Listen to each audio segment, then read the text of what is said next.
नमस्कार, न्यूज मंच देख रहे हैं आप और मैं हूं विशाल वैभव।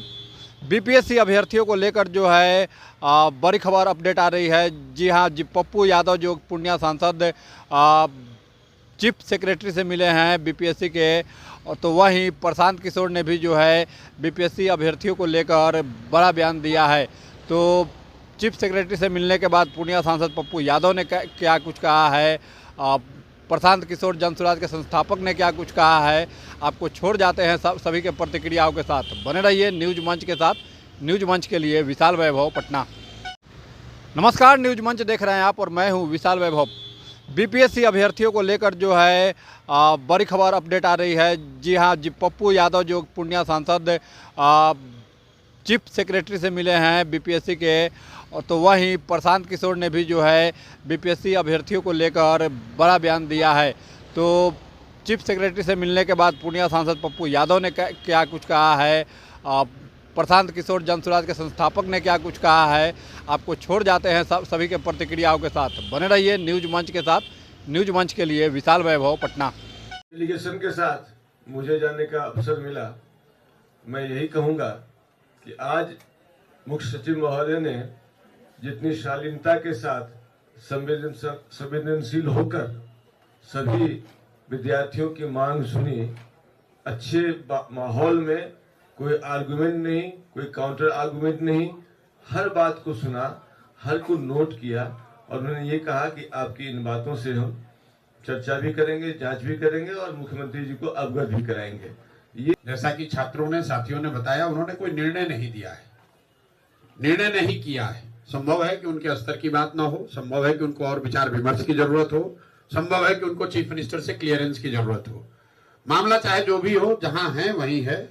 हम लोगों ने अपनी बात लोकतांत्रिक तरीके से उनके सामने रख दी है। अब ये उन पर है कि इस पर त्वरित कार्रवाई हो।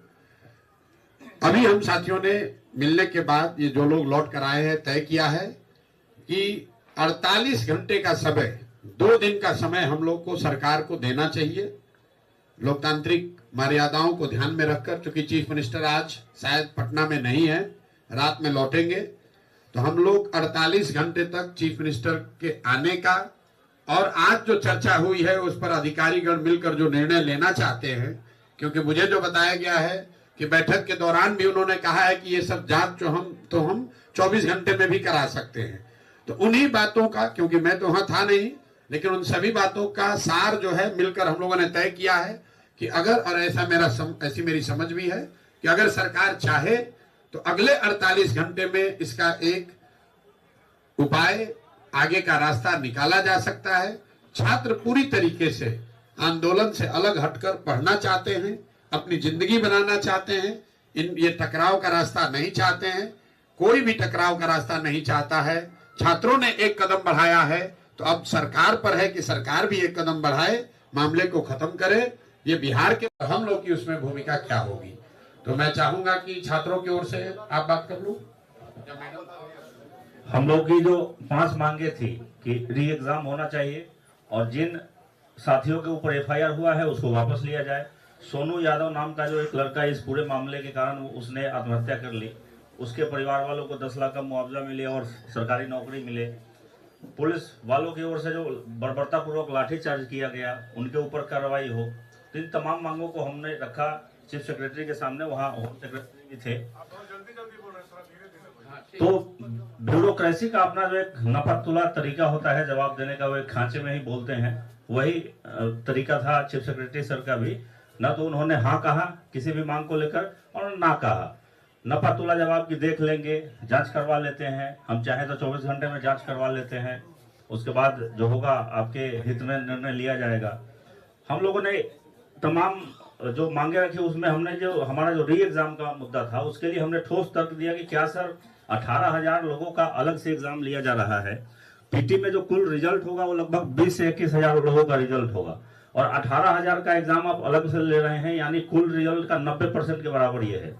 और नॉर्मलाइजेशन आयोग कह चुका है कि नॉर्मलाइजेशन नहीं होगा, यानी 2 अलग अलग डेट पर आप एग्जाम ले रहे हैं और नॉर्मलाइजेशन नहीं करेंगे तो फिर ये इनजस्टिस होगा किसी ना किसी एक, या तो 13 दिसंबर को जो एग्जाम हुआ है उनके साथ इनजस्टिस होगा या 4 जनवरी वाले के साथ इनजस्टिस होगा। इस बात के ऊपर वो चुप हो गए, इसका कोई जवाब नहीं था उनके पास शायद। और बाकी आप बोलिए। डेलीगेट्स जो है यहाँ पर पहुंच गए हैं और ये डेलीगेट्स ये क्या हुआ, फैसला क्या हुआ है, क्या हुआ? हमारी जो भी डिमांड थी एक एक करके हमने चीफ सेक्रेटरी सर के सामने रखा है। उन्होंने कहा है कि जो भी उचित निर्णय होगा लिया जाएगा। हम लोगों ने ये भी कहा कि 4 जनवरी को जो एग्जाम होना डेट पहले से फिक्स हो गया है, जब तक जांच नहीं हो जाता। रुकिए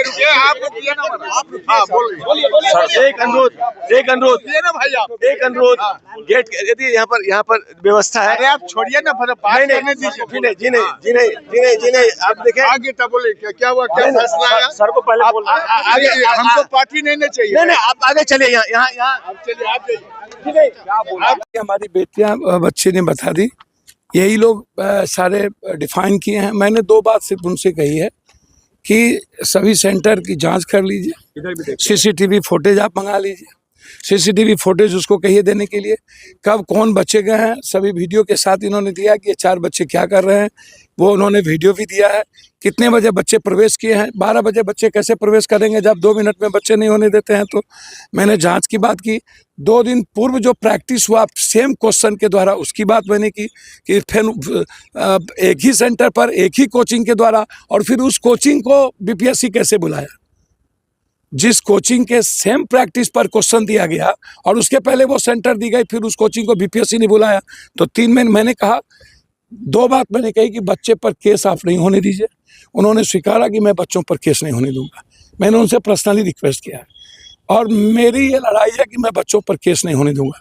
दूसरी बात, मैंने बहुत क्लियर कहा कि आप एग्जामिनेशन को पहले कैंसिल कीजिए 4 तारीख, इसकी पूरी जांच करिए, जांच करने के बाद सारे बच्चों को इन्वॉल्व करिए और जांच में जो चीज़ आपके सामने आए उस आधार पर एग्जामिनेशन हो, जिसमें कि बच्चों की को जस्टिस मिल सके। बस पीके भी अरे क्या किसका नाम लेते हो यार, कुत्ता बिल्ली सबका।